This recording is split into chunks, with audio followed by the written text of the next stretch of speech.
তো দেখো মেজদি, আমি, বড়দি আমরা 3 বোনে যাচ্ছি ফুল তুলতে। তো রজনীগন্ধা ফুল তুলতে যাচ্ছি আমি। আমরা বড়দি রজনীগন্ধা ফুল চাষ করেছে, তো সেই ফুল তোলার জন্যই যাচ্ছি। তো বড়দি একা যাই ফুল তুলতে, আর যেহেতু এখন আমরা এসেছি বেড়াতে, তো দিদির একটু হেল্প করব। তো ওই যে মেজদি আসছে আর বড়দি আগে চলে গেছে, ওই যে বড়দি যাচ্ছে। তো চলো যাই ফুল তুলতে।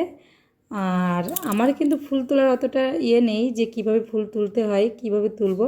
ভীষণ ভয় করে যদি স্টিক ভেঙে যায়। তবু আমি ট্রাই করব, কারণ ফুল তুলতে তো বেশ ভালোই লাগছে। আর যে তুলতে খুব ইচ্ছাও করছে যে তুলি তুলি, বড়দি বলছে তোল। তো দেখো আমি ফুল তুলছি, আর জামাইবাবু আমাকে বলছে ওইভাবে তুলতে হয় না, এইভাবে স্টিকটা ধরে তুলতে হয়, তা নাহলে স্টিক ভেঙে যাওয়ার ভয় আছে। তো দেখো আমি স্টিক ধরে এখন ফুল তুলছি। তো অনেক ফুল তুলে ফেলেছি দেখো, আর ফুলগুলো পড়ে যাচ্ছে, আমার হাতে আর ধরছে না। তো এবার মনে হচ্ছে যে ফুল তোলা আমি শিখে গেছি। ফুলগুলোকে আমি এবার রেখে আসি, তা নাহলে তুলতে ভীষণ অসুবিধা হচ্ছে। আর আমার তো বেশ ভালোই লাগছে ফুল তুলতে, খুব আনন্দ করে ফুল তুলছি। আর মনে হচ্ছে আমি দিদির কাছে থেকে যাই, আর সব সময় মানে রোজ দিদির সঙ্গে ফুল তুলতে আসবো বিকালবেলায়। কিন্তু সেটা তো আর হচ্ছে না, আমাকে তো বাড়ি চলে যেতে হবে।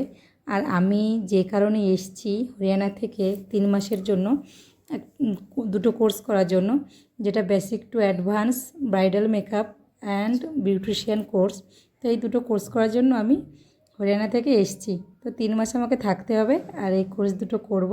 দেখা যাক কি হয়, কাজ দুটো মন দিয়ে শিখতে পারি কি না।